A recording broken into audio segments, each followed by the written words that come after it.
Silakan Romo. Ibu Lili, terima kasih atas kesempatan ini yang diberikan kepada saya. Saudara-saudari yang terkasih dari Sabang sampai Merauke, dan mungkin ada yang di luar tanah air Indonesia. Halo, selamat malam. Kita bertemu lagi malam hari ini untuk belajar bersama. Minggu lalu kita sudah belajar tentang peran Ibu Maria bagi Ignatius sebagai ibu yang dirindukan, dan kerinduan itu terpenuhi, dan juga sebagai ratu yang diabdi, sebagai manusia, sebagai kesatria kerajaan di Spanyol. Ignatius sudah mempunyai kebiasaan dan keutamaan mengabdi ratu, maka mengabdi Bunda Maria sebagai ratu bukan sesuatu yang baru, sebagai sebuah kelanjutan. Saya perlu menyebut apa yang kita pelajari minggu lalu, saya hubungkan dengan apa yang akan kita pelajari malam hari ini, karena pada dasarnya masih nyambung. Jadi ketika Ignatius Loyola menemukan Bunda Maria sebagai teladan, itu tentu saja menyertakan yang minggu lalu sudah dijelaskan. Maka menjadi lebih lengkap, ya. Bunda Maria sebagai ibu, sebagai ratu, dan sebagai teladan. Nah, bagaimana Ignatius meneladan Bunda Maria? Saya memilih gambar seperti yang Anda lihat dalam slide. Ini gambar Bunda Maria menggendong bayi Yesus dan diikuti oleh keledai dan Pak Yusuf. Ini gambar yang menunjukkan keluarga kecil ini mengungsi ke Mesir. Latar belakangnya adalah Mesir. Mereka mengungsi karena keadaan di Palestina, di tanah air mereka sedang kacau. Raja Herodes membunuh semua bayi dalam rangka membunuh bayi Tuhan Yesus yang baru saja lahir ini. Mengapa saya memilih gambar ini? Karena cerita tentang keluarga yang mengungsi ke Mesir ini menjadi salah satu kisah yang didalami oleh Ignatius dalam kontemplasi-kontemplasinya. Nanti dalam slide-slide berikutnya saya akan menjelaskan bagaimana Ignatius meneladan Bunda Maria khususnya ketika mereka berada di Mesir. Dari mana kita bisa tahu? Ya, Ignatius Loyola meneladan Bunda Maria mengikuti Tuhan Yesus Kristus. Dari mana? Sumbernya dari mana? Saya mencoba menyajikan materi ini berdasarkan survei yang kecil-kecilan dari buku-buku yang menjadi pondasinya. Sumber pertama berjudul Ignatius Loyola, pendiri Serikat Yesus. Ini buku sejarah tentang pribadi Ignatius. Dari buku ini kita bisa melihat bagaimana Ignatius itu berdevosi secara khusus pada Bunda Maria. Buku yang ada di tengah ini adalah buku komentar. Buku yang mengomentari kisah tentang Ignatius. Dan buku yang hijau adalah buku latihan rohani yang disusun, yang ditulis berdasarkan pengalaman pribadi Ignatius Loyola sendiri.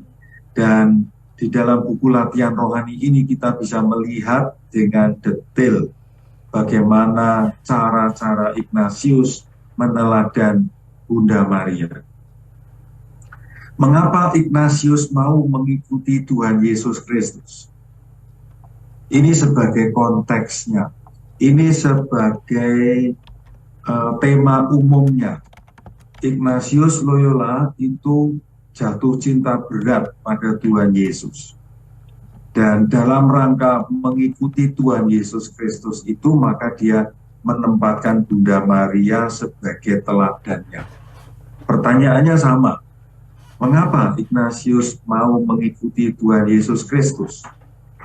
Teman-teman, saudara-saudari sudah pernah mendengar cerita.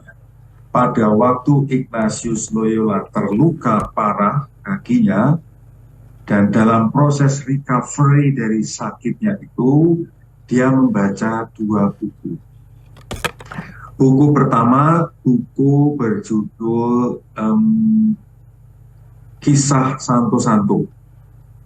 Dalam bahasa Inggris ditulis menjadi The Golden Legend, Readings on the Saints.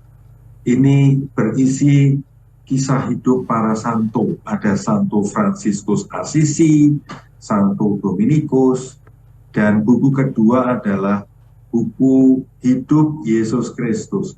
Mirip dengan Injil, tetapi ini menjadi lebih lengkap. Nah, di buku ini Ignatius mencermati kehidupan Yesus Kristus dan tentu saja Bunda Maria. Dari buku ini timbullah dorongan kuat untuk merubah hidupnya. Yang semula dia mau mengejar kemuliaan diri, dia lalu mengalami perubahan, dia ingin mengikuti Yesus Kristus. Mulainya dari sini. Dan saya katakan, keinginan mengikuti Yesus Kristus itu menjadi agenda yang utama. Kemudian dia berziarah ke Yerusalem. Gambar-gambar yang Anda lihat ini menunjukkan apa yang dialami Ignatius di Yerusalem. Gambar pertama, gambar kedua, gambar ketiga menunjukkan di Yerusalem itulah Ignatius mengalami Tuhan Yesus menampakkan diri pada dirinya. Ini peristiwa yang amat mengesan bagi Ignatius. Ini peristiwa yang merubah hidup Ignatius. Pengalaman dijumpai secara personal oleh Tuhan menumbuhkan rasa cinta. Dan rasa cinta itu akhirnya menggerakkan keinginannya, menggerakkan kehendaknya untuk mengikuti Yesus. Ini peristiwa yang luar biasa. Ini peristiwa yang istimewa. Ignatius semakin mencintai Yesus Kristus dan semakin ingin mengikuti jejak Yesus Kristus. Nah, dalam rangka itulah lalu Ignatius menemukan Bunda Maria sebagai teladannya. Lalu dia ditanya, mengapa kok Bunda Maria yang dipilih oleh Ignatius sebagai teladan mengikuti Tuhan Yesus? Mengapa bukan santo ini, mengapa bukan santa ini? Pada dasarnya sebetulnya Ignatius juga meneladan beberapa santo. Di dalam autobiografinya, Ignatius itu meneladan Santo Dominikus dan juga Santo Fransiskus Assisi. Tetapi kalau kita mencermati dalam buku latihan rohani yang dia susun, Bunda Maria nampak mempunyai tempat istimewa sebagai teladan bagi Ignatius mengikuti Tuhan Yesus Kristus. Nah, mengapa kok Bunda Maria? Penyebabnya tidak lain dan tidak bukan. Karena Bunda Maria itu satu-satunya manusia yang paling lengkap mengikuti Tuhan Yesus sejak awal sampai akhir hidupnya. Tidak ada manusia lain yang mengalami pengalaman berjumpa dengan Tuhan Yesus itu selengkap Bunda Maria. Bunda Maria paling lengkap. Untuk itulah, karena itulah Ignatius memilih Bunda Maria sebagai teladan mengikuti Tuhan Yesus Kristus. Ini kurang lebih contoh-contoh ya, gambar-gambar yang menunjukkan betapa lengkapnya Bunda Maria itu. Mulai dari dia mendapat kabar gembira dari malaikat Gabriel, lalu dia mengandung Allah Putra yang menjadi manusia, terus dia berjumpa dengan wanita lain yang juga mengalami mukjizat. Di usia yang sudah tidak memungkinkan hamil, Elizabeth mengandung. Jadi dua orang ibu ini, yang satu masih sangat muda, belum bersuami, yang satu sudah sangat tua, yang secara medis dua-duanya sebetulnya tidak bisa mengandung bayi, tetapi karena kuasa Allah keduanya bisa mengandung. Gambar berikutnya adalah gambar ketika Bunda Maria yang baru saja melahirkan sudah harus mengungsi untuk keselamatan si bayi. Dan seterusnya masih banyak cerita di sekitar itu, dan ini gambar yang menunjukkan Bunda Maria warna hijau ini menjumpai Tuhan Yesus putranya pada waktu memanggul salib. Gambar yang sebelah kanan dengan mudah bisa Anda tebak, ini patung Pieta. Patung Bunda Maria memapah, menggendong jenazah Yesus yang baru saja diturunkan dari salib. Sebetulnya masih ada rangkaian peristiwa-peristiwa lain antara gambar ini dan gambar sebelah kanan. Masih ada peristiwa lain ya. Tuhan Yesus dimakamkan, Bunda Maria berduka. Ini adalah gambar terakhir dari kisah Bunda Maria mendapat Roh Kudus pada waktu Pentakosta.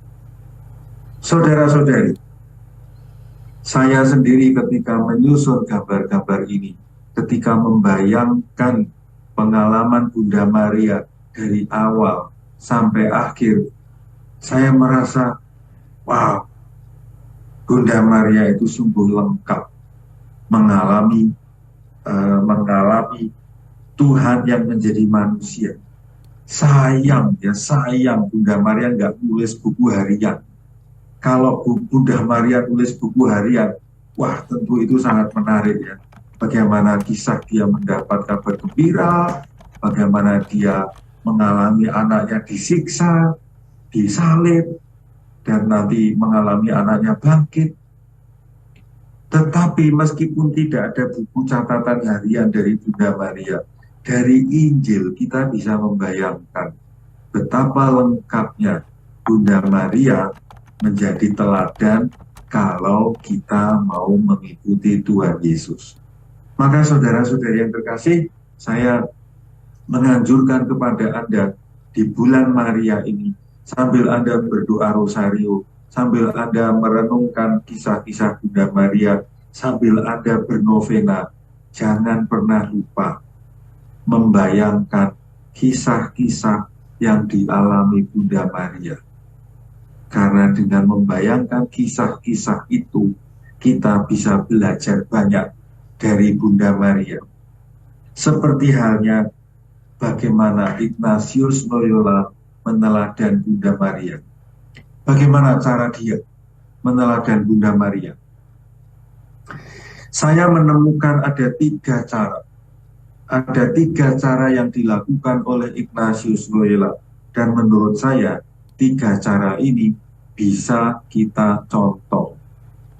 Mengapa kita perlu mencontoh cara Ignatius? Supaya cara kita berdevosi pada Bunda Maria berkembang, makin kaya, makin bervariasi. Saya sendiri mengalami 3 cara yang dipakai oleh Ignatius dan diajarkan kepada banyak orang melalui buku latihan rohani, amat sangat membantu kita, amat sangat membantu saya untuk lebih dekat lagi dengan Bunda Maria, untuk lebih dekat lagi dalam proses mengikuti Tuhan Yesus. Cara yang pertama, Ignatius itu sebelum kakinya kena peluru meriam, itu sudah punya kebiasaan membaca. Ya, ini catatan penting.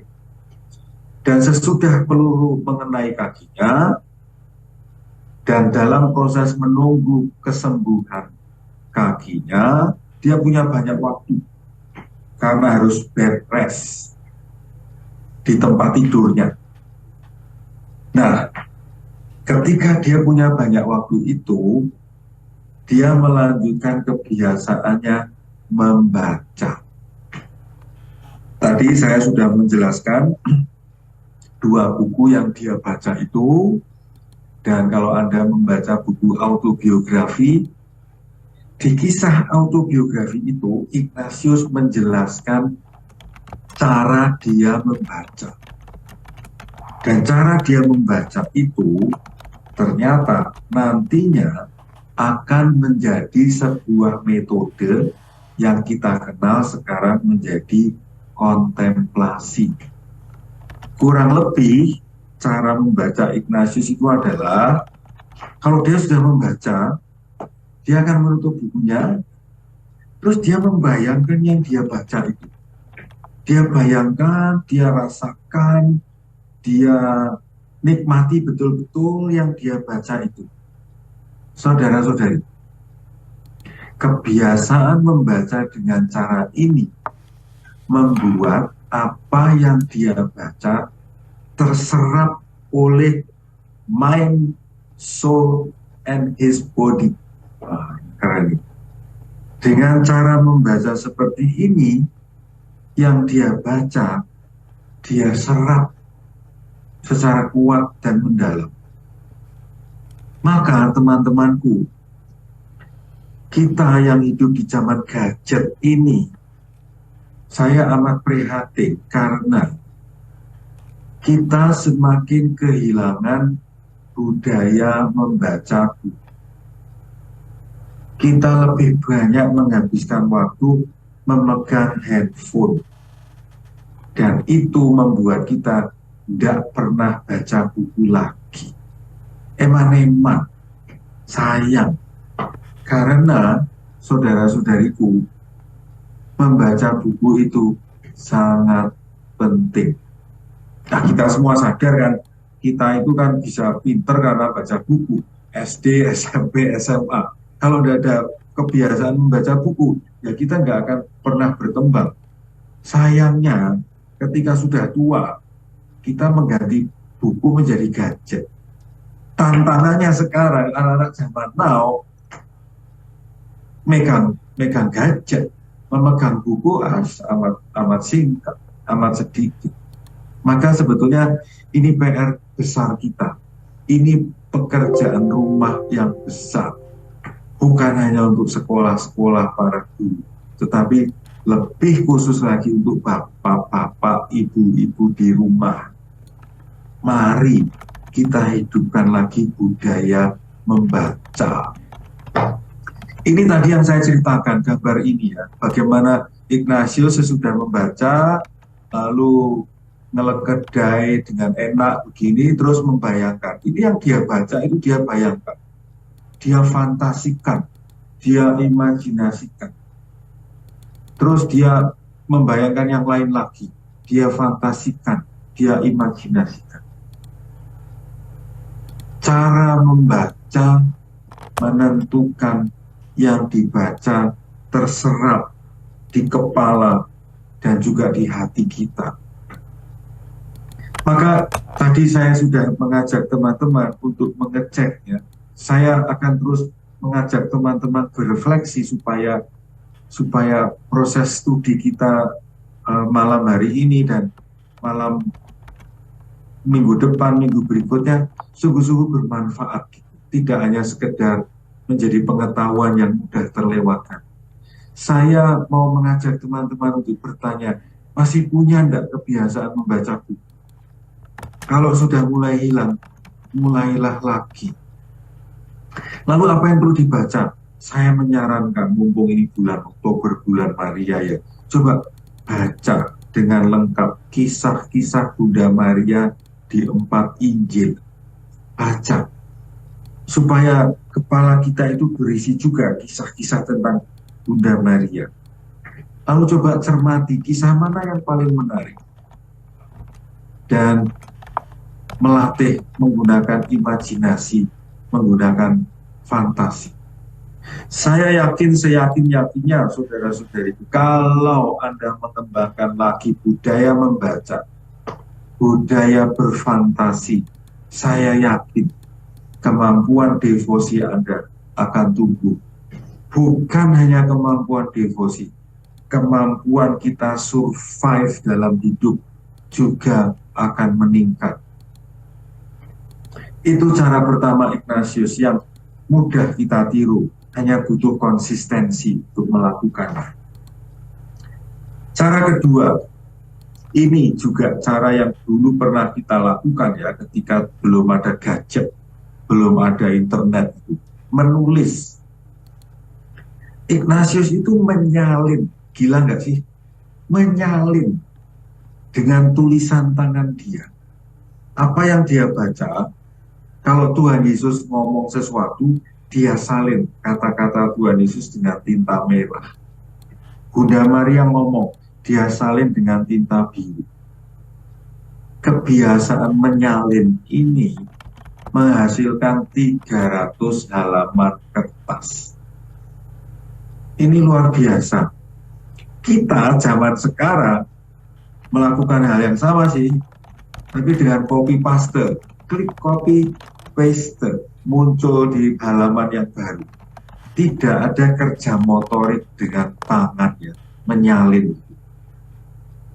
Saudara-saudariku, apa sih nilai pentingnya nyalin dengan tangan? Apa nggak sia-sia? Apa nggak lebih cepat copy paste dengan komputer? Kalau zaman Ignatius dulu sudah ada komputer, apakah dia akan tetap menyalin ya? Wah, saya tidak tahu. Yang jelas adalah dia melakukan ini. Dan dampaknya, apa saja yang dia salin, lebih mengendap, lebih kuat, lebih ngefek ke pikirannya, ke hatinya, ke jiwanya. Nah, teman-teman nanti bisa ngecek sendiri ya. Di 4 Injil kita, Matius, Markus, Lukas, Yohanes. Coba nanti dicek sendiri. Saya sudah nyoba ngecek. Yang saya temukan, Bunda Maria ngomong, itu hanya ada di Injil Lukas dan Yohanes. Di Injil Matius dan Markus tidak ada kata-kata dari Bunda Maria. Saya bisa salah, Anda silakan ngecek. Nah, di Injil Lukas, kalimat yang diucapkan oleh Bunda Maria dan ditulis oleh penginjil ini di Lukas bab 1, Lukas bab 2. Ya, kita sudah akrab dengan kalimat-kalimat ini.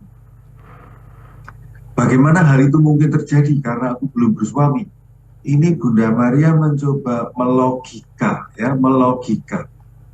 omongan malaikat Gabriel yang mengatakan dia akan hamil itu.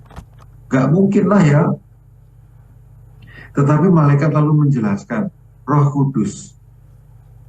Dan sikap Bunda Maria adalah, aku ini hamba Tuhan. Jadilah padaku menurut perkataan itu. Saudara-saudara, saya pun terkesan. Saya yakin Anda pun terkesan ya, dengan sikap Bunda Maria ini. Dia sadar siapa dirinya dan dia menempatkan dirinya dengan tepat dan dia melakukan apa yang dikehendaki oleh Tuhan meskipun tidak logis. Meskipun tidak masuk akal, dia tetap melakukan. Dan ini juga yang dicontoh oleh Ignatius Loyola. Dia menghadapi banyak hal yang impossible. Tetapi dia sadar siapa dirinya, hamba Tuhan. Maka dia melakukan yang tidak logis itu. Kalimat yang paling panjang lebar yang dikatakan oleh Bunda Maria itu ada di nyanyian pujian Maria, Kidung Maria di Lukas bab 1 ayat 46 sampai 56. Wajar. Dan sebetulnya itu bukan kata-kata yang asli dari Bunda Maria, tetapi dari bagian kitab suci lain yang sudah akrab dia pelajari. Dan dia mengucapkan itu sebagai sebuah kidung syukur. Lalu Anda tahu kalimat berikutnya ini ya, ketika Tuhan Yesus, anaknya Yesus, anak Maria itu umur 12 tahun pergi, ngilang, nggak ngabari, padahal berada di Yerusalem dan orang tuanya sudah pulang ke Nazaret, harus balik lagi 3 hari perjalanan dan ketemu, lalu Mami Maria marah, kamu ini yang pergi nggak ngomong-ngomong, Mami kan kehilangan, kenapa sih kamu nggak ngomong-ngomong? Lalu jawaban anaknya itu menyadarkan Maria siapa dirinya dan siapa anaknya. Mengapa kamu mencari aku? Bukankah aku harus di rumah Bapakku? Kalau saya bayangkan peristiwa itu, teman-teman, itu Bunda Maria kayak ditampar. Wah, sadarlah kamu siapa aku ini. Ini mungkin kritik untuk para ibu di sini ya, yang seringkali merasa memiliki anak-anak Anda. Kamu memiliki anak-anak. Saya selalu teringat kalimat Khalil Gibran. Dan para ibu sebagian pasti pernah tahu. Khalil Gibran mengatakan, bukan kamu yang memiliki anak-anak. Anak-anakmu itu seperti anak panah. Dan kamu itu hanya busurnya. Kalau anak-anak tidak pernah dibiarkan lepas darimu, dia hanya akan di tempat busur itu dan tidak akan berkembang apa-apa. Ibu-ibu yang memiliki putra dan putri, sadarlah. Anda bukan pemilik anak-anak. Allah yang memiliki mereka. Dan Anda diberi tugas mengandung, melahirkan, mendidik. Dan suatu ketika Anda harus seperti Bunda Maria melepas anak-anak itu. Ini tugas mulia bagi para ibu, maka saya sungguh hormat pada para ibu yang diberi tugas mulia oleh Allah. Dan di Injil Yohanes hanya ada satu kisah yang di kisah itu Bunda Maria mengatakan sesuatu. Kisah mukjizat pertama di perkawinan Kana. Anda sudah hafal cerita itu. Dan kalau Anda cermati kisahnya, hanya ada 2 kalimat yang disampaikan Bunda Maria. Kalimat pertama, ini Bunda Maria ngomong ke anaknya, "Nak, tuan rumah kehabisan anggur." Kalimat kedua, dia katakan pada karyawan rumah itu, "Ikuti aja yang dikatakan oleh anakku itu." Keren. Bunda Maria keren. Ya. Dia tahu situasi, dia bertindak, dan dia tahu kepada siapa dia mesti omong dan minta tolong anaknya. Teman-temanku, minggu depan saya akan omong lebih detail tentang peran Bunda Maria sebagai mediator doa bagi Ignatius Loyola. Ini tadi saya menjelaskan kalimat-kalimat yang ada di dalam Injil yang disalin oleh Ignatius Loyola. Dan pasti kalimat-kalimat yang dia salin itu meresap dalam kepalanya, ke dalam hatinya, ke dalam jiwanya, dan pasti mempengaruhi cara hidup dia, cara berpikir dia. Apa sih perlunya menyalin? Saya menemukan sebuah gambar di internet ya, mengingat-ingat namanya memorize with writing, mengingat-ingat dengan cara menulis, itu 7 kali lebih kuat ketimbang kita hanya mengingat begitu saja. 7 kali kekuatan daya ingatnya kalau kita menggunakan cara menyalin. Ini sungguh sangat menarik. Ini tadi saya mencoba merangkai cara pertama dan cara kedua ya. Membaca, menyalin kata-kata, dan dua kegiatan itu menghasilkan dalam diri Ignatius itu terdorong, muncul kehendak, muncul keinginan, muncul dorongan, dan nanti pada saatnya dorongan keinginan itu direalisasikan dengan sebuah aksi nyata oleh Ignatius, yaitu dia meninggalkan cara hidup yang lama sebagai kesatria kerajaan dan dia memulai sebuah jalan hidup yang baru sebagai peziarah. Teman-temanku, slide ini mau mengatakan kebiasaan membaca dan kebiasaan menyalin sangat potensial membawa kita mengalami perubahan yang cukup istimewa. Cobalah, dan saya berharap dengan dua kegiatan ini, membaca dan menyalin, saya berharap hidup Anda berkembang. Cara ketiga, ini yang tadi sudah saya jelaskan sekilas. Cara ketiga yang dipakai oleh Ignatius adalah mengoptimalkan panca indera. Dengan itu dia melakukan kontemplasi, atau dengan kata lain, kegiatan kontemplasi adalah sebuah kegiatan di mana kita mengoptimalkan kemampuan kita melihat, kemampuan kita menyentuh, kemampuan kita mendengarkan, kemampuan kita merasakan, dan kemampuan kita mencium. Apa sih perlunya mengoptimalkan lima indera ini? Saya teringat pengalaman ketika mengunjungi beberapa kali sekolah luar biasa untuk anak-anak difabel.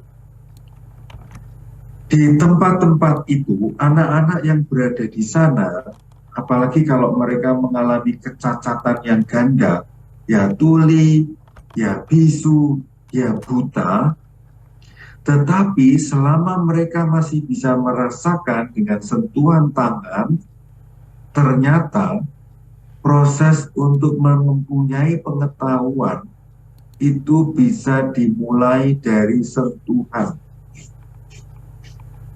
Kalau penglihatan itu masih ada, walaupun sangat sedikit, misalnya hanya 5%, daya melihat itu bisa dioptimalkan. Ada tokoh besar bernama Helen Keller. Dia itu buta, tuli, bisu. Dari anak yang buta, tuli, dan bisu ini, dengan cara-cara tertentu mengembangkan 5 indera ini, si Helen Keller itu bisa berkembang. Dia bisa menyelesaikan studi di perguruan tinggi. Data-data ini mau mengatakan, saudara-saudariku, 5 indera yang diberikan Tuhan Allah kepada kita, yang jarang kita optimalkan, itu sebetulnya punya potensi yang besar untuk pengembangan diri kita, khususnya dalam hal ini untuk berdevosi pada Bunda Maria atau untuk berelasi dengan Allah. Maka ini juga menjadi notifikasi bagi kita semua, bagi Anda. Intelijensi bukan satu-satunya yang paling hebat. IQ yang tinggi bukan dewa dari segala dewa kemampuan-kemampuan kita. 5 indera ini, ya, 5 indera ini merupakan potensi-potensi besar untuk mengembangkan diri kita. Ignatius menggunakan 5 indera itu ya untuk berkontemplasi, dan cara-cara yang dia pakai untuk berkontemplasi itu dia tuliskan di buku latihan rohani. Saya memilih 2 gambar Ignatius ya. Gambar Ignatius ini wajahnya tuh ramah, lembut, membuat kita aman gitu ya. Saya senang kalau ketemu Ignatius yang ya ganteng seperti ini dan lembut wajahnya, matanya itu lembut gitu. Di sebelah kanan ini wajah yang agak angkuh, agak marah, tapi ya mungkin menantang ya. Anda suka yang mana? Anda suka yang mana? Sebetulnya harus menyadari, kita semua harus menyadari dua-duanya ini ya wajah Ignatius. Ini wajah yang menantang kita untuk berani nggak kamu? Berani nggak kamu memasuki latihan rohani untuk mengembangkan dirimu sendiri? Berani nggak kamu mengembangkan kemampuan devosimu agar kamu mengalami seperti yang saya alami? Nah, ini tantangan saudara-saudara. Dan berikutnya saya mau menunjukkan bagaimana cara-cara Ignatius mengembangkan cara devosinya, mengembangkan 5 indera. Yang pertama, dia selalu melakukan mohon rahmat. Jadi sebelum latihan-latihan, sebelum berdevosi, mohon. Bunda Maria atau Allah Bapa, saya mohon rahmat ini, please. Dan sekali lagi, Ignatius karena jatuh cinta pada Tuhan Yesus, rahmat yang dia mohon terus-menerus adalah supaya dia bisa mengikuti, mencintai Tuhan yang telah menjadi manusia bagiku. Ini permohonan penting.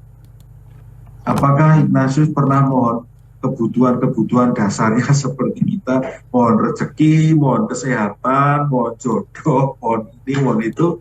Saya tidak tahu. Saya tidak tahu.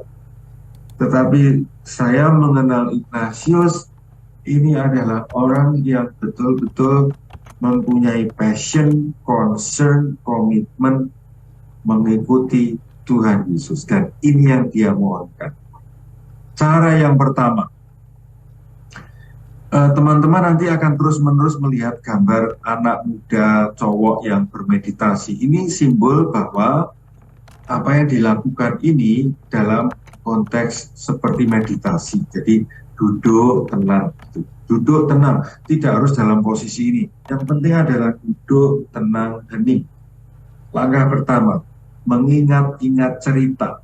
Artinya ada cerita yang dipilih, dan cerita itu diingat-ingat awalnya gimana. Misalnya perkawinan di Kana tadi ya, suasana perkawinan, ada makanan, ada minuman, ada banyak orang, ada pengantinnya, senang ketemu orang, ngobrol sana sini sambil makan dan minum, mengingat-ingat cerita. Langkah kedua, membayangkan tempatnya. Membayangkan tempatnya, rumahnya besar atau kecil, tanamannya kayak apa, suasananya seperti apa, kursinya seperti apa. Membayangkan tempat itu sangat penting. Ketiga, melihat pribadi yang hadir siapa, orangnya kayak apa, wajahnya, bentuknya, bajunya, sepatunya. Lihat satu persatu. Sampai di sini saya mau mengulang. Sebetulnya ini kan gampang kan? Sebetulnya ini kayak orang ngalamun kan? Mengingat cerita, membayangkan tempatnya, melihat pribadi-pribadinya, ya kan? 3 tindakan itu. Lalu, setelah melakukan 3 hal itu, kita diajak melakukan refleksi. Apa yang muncul dalam batinmu? Apa yang muncul dalam pikiranmu? Setelah kamu melihat tempat, melihat orang-orang, mengingat cerita, Apa yang muncul dalam hatimu? Sudah ada. Pasti sudah ada sesuatu yang muncul. Kita melihat sesuatu, pasti sudah ada yang muncul. Pasti. Nah, Ignatius mengajak kita mencermati yang sudah muncul itu. Karena bimbingan Tuhan muncul lewat hal-hal yang bermunculan dalam benak kita, hati kita, jiwa kita, perasaan kita. Maka Ignatius mengajak kita memungut yang sudah muncul. Lanjut, tindakan berikutnya, mendengarkan. Orang-orang yang kita lihat tadi itu pada ngomong apa sih? Ngomongin apa? Dengerin. Dan pastinya, mendengarkan sesuatu itu pasti ngefek ke saya. Entah saya merasa senang, entah merasa galau, entah merasa bersemangat, entah saya terinspirasi, gila, omongan orang ini keren. Orang ini ngomong bullshit, bohong, dia ngomong gede doang gitu. Pasti ada reaksi. Dan Ignatius mengajak kita untuk refleksi. Kamu menangkap apa dari yang dikatakan orang-orang itu? Tangkap. Lanjut. Lalu memandang apa yang dilakukan ya. Oh, orang itu ngambil makanan. Saya cermat itu. Orang itu hanya ngambil makanan, sana ngobrol sebentar, ngambil makanan. Sorry ya, contohnya bukan tentang gambar yang Anda lihat, tapi masih lanjut dengan perkawinan di Kana tadi ya. Tapi kurang lebih sama. Memandang apa yang dilakukan. Dan persis sama, saudara-saudari. Kalau kita melihat sesuatu, melihat seseorang melakukan sesuatu, pasti ada reaksi dalam diri kita. Dan sekali lagi, Ignatius mengajak kita untuk refleksikan apa yang kamu lihat dalam diri orang-orang yang melakukan ini, itu.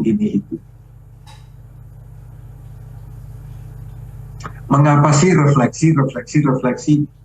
Saya mengutip dari yang saya temukan di internet. Kita tidak belajar dari pengalaman. Maksudnya, kita melakukan ini, itu tidak otomatis lalu membuat kita makin kaya, makin terampil. Tetapi, kita akan menjadi lebih terampil kalau kita merefleksikan pengalaman yang kita lakukan.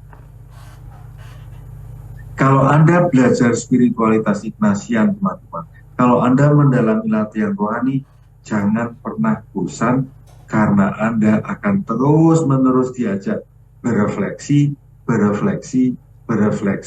dan terus berefleksi. Tanpa berefleksi, pengalaman kita hanya akan mengalir begitu saja. Tahu-tahu kita merasa, kok hidupku flat ya? Iya, karena kita tidak pernah memungut yang sudah muncul. Ini juga langkah berikutnya, mengadakan suatu percakapan. Saya memilih gambar ini karena Bapak Suci Paus Fransiskus bercakap-cakap dengan Bunda Maria della Strada di kapel salah satu gereja di kota Roma. Yang ini percakapan. Bapak Suci menyampaikan sesuatu dan dia mencoba diam dan mendengarkan kira-kira apa reaksi dari Bunda Maria. Bisa dicermati dari gerak batin yang muncul. Percakapan juga menjadi salah satu ciri khas spiritualitas Ignatian. Minggu depan saya akan menjelaskan makna percakapan lebih detail lagi. Bagian terakhir dari rangkaian tadi, teman-teman, ini masih cara ketiga tadi ya, mengingat cerita, melihat, memandang, berefleksi, mendengarkan, berefleksi, mengadakan percakapan, dan rangkaian ini ditutup dengan memohon sesuatu. Setelah saya melihat, setelah saya mendengarkan, setelah saya memandang yang mereka lakukan, saya merasa sesuatu. Dan itu saya mohonkan kepada Tuhan melalui Bunda Maria. Maka saya mencoba menyimpulkan, ini ibarat seseorang yang sedang melakukan kontemplasi.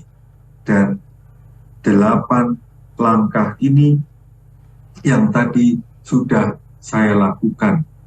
Saudara-saudariku, gambar ini mau mengatakan perempuan ini melakukan sebuah kontemplasi tentang Pak Yusuf dan Bu Maria yang membawa pulang Yesus dari Mesir ke Nazaret. Tadi gambar di awal yang ada di virtual background kita itu adalah mereka datang ke Mesir. Dan gambar penutup dari slide ini adalah mereka meninggalkan Mesir. Dan kisah ini sungguh sangat layak untuk dikontemplasikan dengan cara-cara yang tadi sudah saya jelaskan, 8 langkah ini. Wah, kok kayaknya jelimet, Romo? Enggak jelimet. Mengingat cerita, membayangkan tempat, melihat pribadi, mendengarkan, memandang. Ini kan daily activity kita. Ini kan kegiatan harian kita. Hanya bedanya adalah yang kita lihat, yang kita bayangkan adalah kisah-kisah Bunda Maria atau kisah-kisah suci lainnya. Apa sih gunanya kontemplasi? Kontemplasi, saudara-saudariku, membantu kita itu terhubung dengan yang ilahi. Ignatius Loyola mengkontemplasikan Bunda Maria dan Tuhan Yesus menjadi terhubung. Kontemplasi itu membuat manusia, perempuan muda yang kontemplasi ini mengkontemplasikan Bunda Maria yang baru saja melahirkan Tuhan Yesus. Dia terkoneksi, dia bisa hadir dalam peristiwa itu. Dan sebaliknya, orang yang mengkontemplasikan kisah Bunda Maria pun berarti membuat Bunda Maria pun hadir dalam hidup kita. Maka saya mau mengajak teman-teman untuk, apakah Anda sudah mengoptimalkan kemampuan kontemplasi, melihat, mendengarkan, merasakan, terlibat, berefleksi? Apakah Anda mengembangkan kemampuan dialog? Mengapa hal-hal ini saya tanyakan? Ini hal-hal yang sebetulnya setiap harinya kita lakukan. Kalau kita lakukan hal-hal itu sebagai sebuah cara berdevosi, saya yakin hidup rohani Anda akan berkembang seperti yang dialami oleh Ignatius sendiri. Saya teringat pada waktu saya masih SD, pinjam buku Regu Garuda Berkemah. Wah, ini kan seri petualangan ya. Atau juga waktu saya kecil itu novel 5 Sekawan. Ternyata dengan membaca novel-novel itu, lalu fantasi saya, imajinasi saya itu mengikuti gambar-gambar cerita-cerita itu ya. Dan kontemplasi itu membuat kisah-kisah itu menjadi hidup. Dan yang lebih penting adalah kisah-kisah itu membuat saya menjadi lebih hidup. Saya menjadi senang berpetualang, saya menjadi senang berpramuka, saya jadi senang mengikuti yang dilakukan, yang dikisahkan itu. Kontemplasi membuat kisah menjadi hidup, dan aku dihidupkan oleh kontemplasi. Budaya di sekolah kita yang membunuh kontemplasi adalah menghafal. Menghafal itu memperkecil kemampuan berimajinasi. Saudara-saudari yang terakhir, ini slide saya yang terakhir. Mulailah berdevosi pada Bunda Maria dengan berkontemplasi. Terima kasih banyak atas perhatian Anda. Terima kasih banyak atas 316 orang yang hadir dalam proses belajar bersama malam hari ini. Semoga ada satu gambar, satu kata minimal yang menginspirasi Anda malam hari ini untuk mengembangkan kemampuan devosi Anda. Terima kasih banyak atas perhatian Anda. Saya kembalikan kepada Ibu Lili. Wow, terima kasih banyak Romanano. Kita kasih reaction ke Romanano. Terima kasih Romanano. Seperti biasanya pemaparan Romanano jelas dan mencerahkan. Kita semua tahu mengapa kita harus belajar atau belajar dari Santo Ignatius Loyola kepada Bunda Maria sebagai teladan yang istimewa, karena memang Bunda Maria adalah satu-satunya manusia yang lengkap mengikuti Yesus Kristus. Marilah kita melanjutkan mata acara berikutnya, yaitu sesi Q&A yang akan dipandu oleh Ibu Rosari Ananta. Waktu yang tersedia 30 menit, silakan Bu Rosari. Terima kasih Ibu Lili, luar biasa pengajaran pada malam hari ini. Sesi kedua, Bunda Maria teladan Ignatius Loyola mengikuti Yesus. Romo, Suster, Bapak Ibu Saudara-saudari terkasih, mari kita mulai sesi tanya jawab.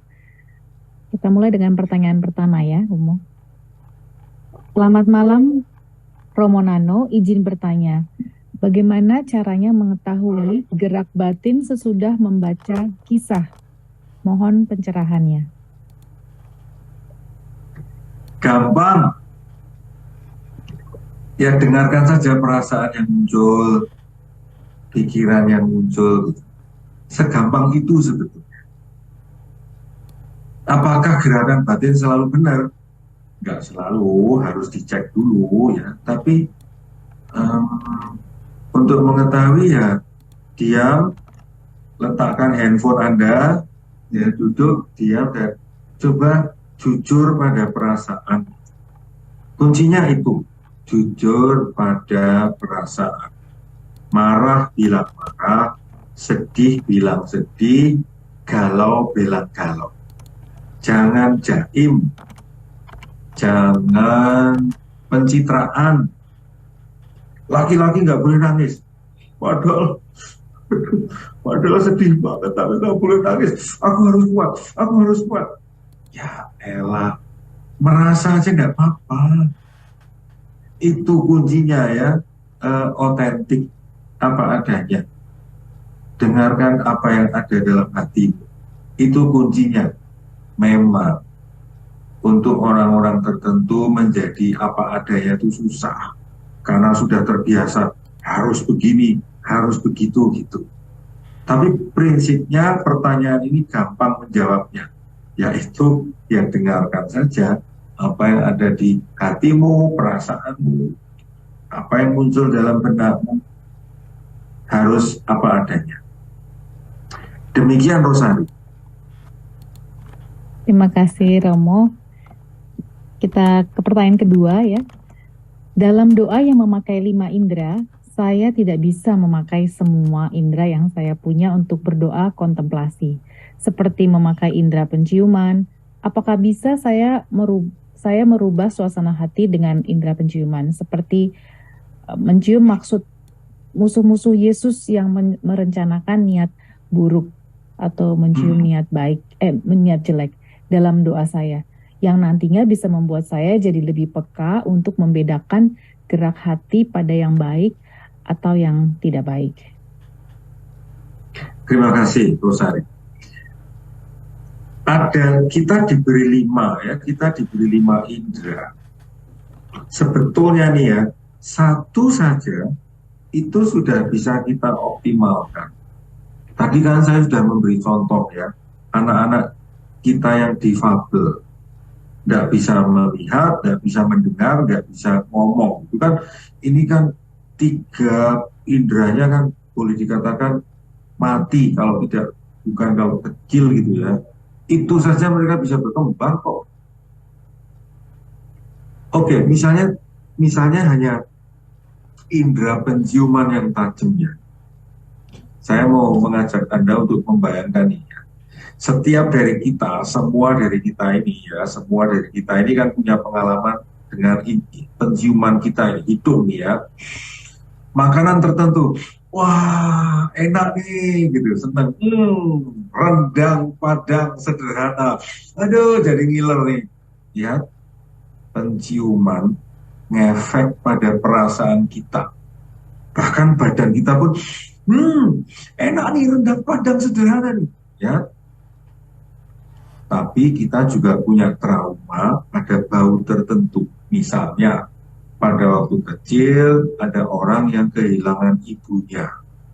Dan bau utama yang paling kuat dia ingat di memorinya adalah bunga sedap malam ya untuk upacara itu. Maka anak ini dalam pertumbuhannya, begitu dia mencium bau bunga sedap malam yang harum itu, dia langsung ilfil. Mengapa? Bau bunga sedap malam mengingatkan dia pada peristiwa ibunya meninggal. Saudara-saudari, lihat, indera penciuman itu ngefek di memori kita. Dan begitu stimulus bau itu muncul, itu ngefek di persepsi, memori, rasa, dan badan. Lihat, yang tadi rendang padang, yang satu bunga sedap malam. Yang satu membuat yang satu membuat Maka satu indera saja itu sebetulnya sudah luar biasa.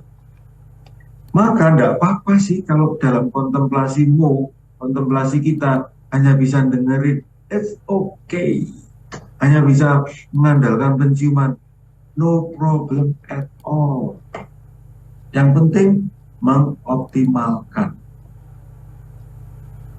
Begitu, Rosari. Terima kasih Romo. Jadi tidak semua indera ya ketika berkontemplasi. Baik, pertanyaan berikutnya Romo. Selamat malam Romo, mohon sedikit penjelasannya mengenai Bunda Maria yang menurut saja karena menyadari dirinya hamba, walaupun apa yang diminta atau diperintahkan tidak masuk akal. Sementara di perjanjian lama, kita kan diminta tulus seperti merpati. Dan saya lihat itu, pribadi itu ada pada Bunda, tapi kita juga diminta untuk cerdik seperti ular. Mohon penjelasan dari dua hal yang kontradiktif ini yang membuat saya bingung. Terima kasih, ini pertanyaannya mulai kritis nih. Semoga pertanyaan berikutnya tidak kritis supaya saya tidak susah menjawabnya. Kalau penanya mengatakan dua hal itu kontradiktif, saya sebaliknya. Saya mengatakan menurut saya dua hal tadi, tulus dan cerdik, itu komplementer, saling melengkapi. Itu bukan perjanjian lama, Tuhan Yesus yang mengatakan itu. Dia mengutus murid-muridnya, pergi, saya mengutusmu untuk berada di tengah serigala. Maka tulus seperti merpati, cerdik seperti ular. Bukan kontradiktif, tapi komplementer, saling melengkapi. Di satu sisi ya menjadi diri yang apa adanya, tulus, kamu salah, kamu benar, bagus kamu, wah masukan saya untukmu begini, ini tulus ya, apa adanya, to the point. Tapi juga cerdik, orang ini begini, dia akan begini, oke, aku akan ke sana. Menurut saya, contoh cerdik adalah 3 orang Majus. Mereka cerdik karena mereka menggunakan kemampuan tentang apa itu antariksa ya, perbintangan ya, dunia. Mereka kan ahli itu, tapi mereka juga mendengarkan bisikan dari malaikat, bisikan orang-orang di sekitar, masukan dari orang-orang yang tulus. Jadi orang cerdik seperti 3 orang raja itu memadukan antara knowledge dan wisdom. Cerdik. Bukan apa ya, bukan apa itu bukan sebuah kecerdasan untuk merugikan orang lain. Licik, nah bukan licik ya, cerdik. Demikian Rosari. Baik Romo. Pertanyaan berikutnya, apakah memanfaatkan imajinasi secara bebas dan luas dalam kontemplasi tidak menimbulkan efek samping yang negatif, misalnya memiliki khayalan tentang hal-hal yang tidak sesuai dengan kitab suci? Oke. Saya pernah membimbing seseorang itu dia berimajinasinya lebay. Maka lalu dia tidak sampai kemana-mana. Artinya ya itu hanya imajinasi. Tidak merubah hidup hariannya. Imajinasi yang digunakan dengan tepat, fantasi yang digunakan dengan tepat, kontemplasi yang berdasarkan kisah dan realita hidup akan membuat orang wise, makin bijak.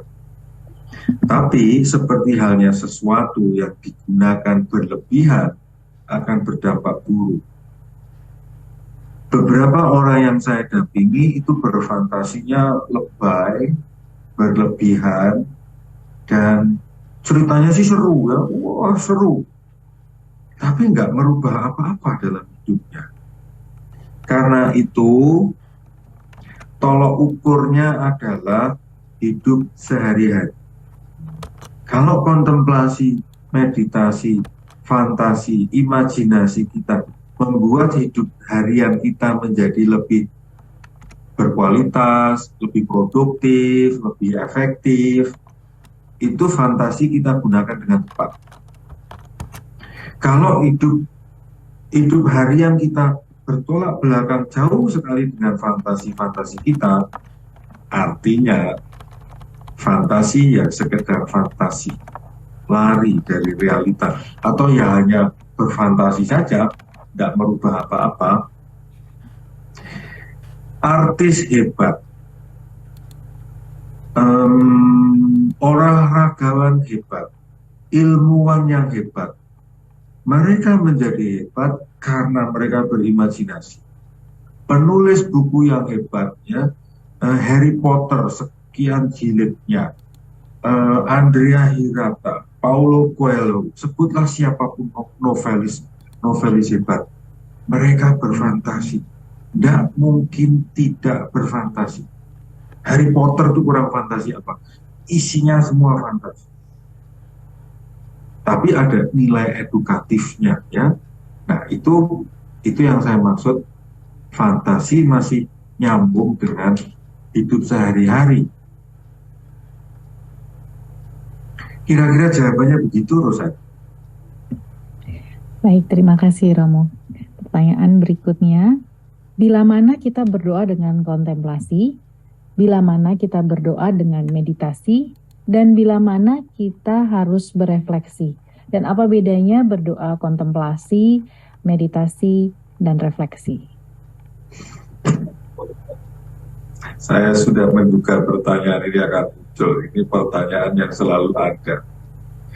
Oke, meditasi dan kontemplasi itu digunakan kalau kita punya kisah yang mau direnungkan. Kita punya pengalaman. Jadi bahan yang kita begini, kontemplasi itu biasanya yang kita renungkan adalah kisah, cerita, narasi. Ada tokohnya, ada alurnya, ada awal, tengah, akhir.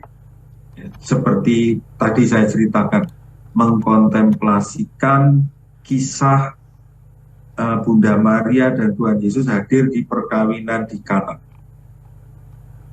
Kontemplasi biasanya kaitannya dengan kisah. Meditasi biasanya itu dengan statement-statement, kalimat-kalimat, dogma-dogma, prinsip-prinsip ya, tulisan-tulisan yang inspiratif gitu. Misalnya, aku ini hamba Tuhan, terjadilah padaku menurut perkataan. Satu kalimat bijaksana itu. Coba direnungkan kata per kata. Aku ini hamba Tuhan. Kata hamba. Hamba itu artinya apa? Kalau hamba itu berarti di sini. Tuhan itu berarti di sini posisinya. Ya, sekali lagi, gampangannya nih, kalau dibuat susah ya bisa, tapi saya milih yang gampang. Meditasi biasanya dipakai untuk merenungkan kalimat-kalimat inspiratif, kata-kata tertentu yang inspiratif. Kapan berefleksi? Berefleksi itu biasanya dilakukan sesudah kita melakukan sesuatu. Entah habis meditasi, habis kontemplasi, habis nyopir dan hampir nabrak tapi selamat, berhentilah, berefleksilah, gila ya, wow, kok aku bisa selamat ya? Atau pokoknya refleksi itu timingnya adalah setelah kita melakukan sesuatu. Misalnya, sesudah webinar ini selesai, saya akan diam. Tadi saya ngalami apa ya? Tadi apa ya yang tumbuh, yang muncul dalam perasaan saya? Apapun yang saya lakukan, setelah itu saya pause sebentar dan saya mencoba mengecek apa yang terjadi sebelumnya, itu refleksi. Begitu, Sarah. Baik, terima kasih Romo. Pertanyaan berikutnya, Romo penasaran aja nih, Santo Ignatius apakah juga berdoa rosario? Lalu apakah kontemplasi juga bisa dilakukan ketika kita sedang berdoa rosario? Pertanyaan pertama, tidak ada data, atau saya belum menemukan data Ignatius berdoa rosario. Saya tidak menemukan data. Bisa saja Ignatius berdoa rosario, tapi saya belum nemu tulisan yang menyatakan Ignatius berdoa rosario. Ya, jawaban saya itu, saya tidak mengatakan Ignatius tidak berdoa rosario atau Ignatius berdoa rosario. Saya tidak mengatakan itu. Yang saya katakan adalah saya tidak menemukan data tertulis Ignatius berdoa rosario. Pertanyaan kedua, apakah saya bisa rosario sambil kontemplasi? Menurut saya tidak bisa. Kontemplasi itu bisa dilakukan ketika saya tenang, badan saya rileks, tidak mengerjakan yang lain. Kalau saya berdoa rosario sambil kontemplasi itu kan membayangkan sesuatu. Kalau saya bisa fokus pada yang saya bayangkan, nggak mungkin dong tangan saya masih begini dan salam Maria Penuh. Nggak mungkin. Kalau ada di antara kita yang sambil berrosario terus kontemplasi, saya ingin ketemu dan mendengar bagaimana kamu bisa melakukan dua hal itu. Kalau menurut saya, nggak bisa. Kalau berdoa rosario sambil membayangkan sesuatu, terus ngucapin salam Marianya gimana dong? Karena kan ngomong itu kan butuh fokus kan? Kita nggak fokus bisa, tadi aku ngomong apa? Nah, jadi menurut saya nggak mungkin berdoa rosario sambil kontemplasi. Menurut saran saya, pilih satu, rosario atau kontemplasi. Kedua-duanya almost impossible. Baik, terima kasih Romo. Pertanyaan berikutnya, banyak nih pertanyaan yang banyak Romo, juga ya pertanyaannya. Kisah Bunda Maria mengikuti Yesus kan ada beberapa kisah. Kapan kita memakai kisah Maria yang mengungsi ke Mesir misalnya, atau saat Maria mengunjungi Elizabeth, atau saat pantai Pentakosta di mana Maria hadir bersama para rasul? Oke, ada dua cara menggunakannya. Cara pertama, mencoba membaca kisahnya, pahami isinya, temukan inspirasinya, dan mungkin lalu bertanya, aku pernah nggak ya ngalamin kisah macam ini? Cara kedua, cermati peristiwa yang sedang ku alami. Aku sedang ngalamin apa ya? Aku sedang mengalami direndahkan. Ada orang yang merendahkanku. Dan aku sakit hati rasanya. Terus bertanya, pernah nggak ya Bunda Maria ngalamin ini? Oh pernah. Yang merendahkan dia itu malah anaknya sendiri. Suatu ketika Tuhan Yesus mengajar nih. Terus ada murid yang memberitahu, Guru, ibumu datang. Saudara-saudarimu datang. Tuhan Yesus jawab apa? Ingat, ibuku, saudara-saudariku. Ibuku itu ya mereka yang melakukan kehendak Allah, itu ibu. Kalau saya jadi Maria mungkin sakit hati ya. Kurang ajar nih anak ini nggak ngakui. Oh ya, ibu apa kabar gitu kan? Mungkin Bunda Maria mengharapkan itu ya. Ibu apa kabar, sebentar ya, aku ngajar dulu nih. Sorry Bu, aku sedang webinar nih ya. Saya selesaikan jam 9. Nanti saya ketemu ibu. Seperti ibu saya kadang-kadang telepon. Oh, Bu sedang rapat. Nanti ya. Oh iya. Sekali lagi teman-temanku saya ulangi. Bisa mulai dari kisah Bunda Maria. Terserah kamu tertarik kisah yang mana. Dalami, pahami, nikmati, temukan pelajaran pentingnya. Lalu dari situ kamu bisa bertanya, aku pernah nggak ya ngalamin kayak gini? Cara yang lain mulai dari aku ngalamin apa. Lalu bertanya, Bunda Maria pernah ngalamin kayak gini nggak ya? Teman-temanku, saya mencoba dua hal itu ya. Dan saya senang karena kisah-kisah Bunda Maria, atau lebih luas lagi, kisah-kisah di dalam kitab suci sebetulnya kisah-kisahku juga. Banyak kisahku sudah dinarasikan di sana. Atau banyak narasi di dalam kitab suci itu sebetulnya narasiku juga. Begitu Rosari. Terima kasih Romo. Saya rasa sudah cukup pertanyaan-pertanyaannya ya Mo ya. Nanti bisa dilanjutkan di sesi berikutnya. Terima kasih Romo Nano yang telah memberikan pencerahan kepada kita. Nanti untuk pertanyaan berikutnya di sesi-sesi berikutnya, sesi 3 dan 4 mungkin juga akan terjawab setelah Romo mengajarkan sesi berikutnya dan bisa ditanyakan juga lagi di sesi berikutnya. Nah, Bapak Ibu tadi Romo Nano memberikan pertanyaan reflektif yang dapat direnungkan masing-masing peserta dan dituliskan refleksinya secara pribadi. Nah, selanjutnya Romo berkenan untuk memberikan closing statement. Saudara-saudari, kita sering underestimate pada panca indera. Kita seringkali lebih mengagung-agungkan IQ. Saya mengajak teman-teman semua untuk menyadari bahwa 5 indera kita itu adalah 5 mesin perkembangan diri yang dahsyat. Optimalkan 5 panca indera itu. Nikmati hasilnya. Dan semoga Anda berkembang karena mengoptimalkan 5 panca indera. Terima kasih banyak atas perhatian Anda. Saya merasa tersemangati oleh atensi dari Anda semua. Dan saya berterima kasih banyak atas teman-teman yang bekerja membantu saya memunculkan acara ini.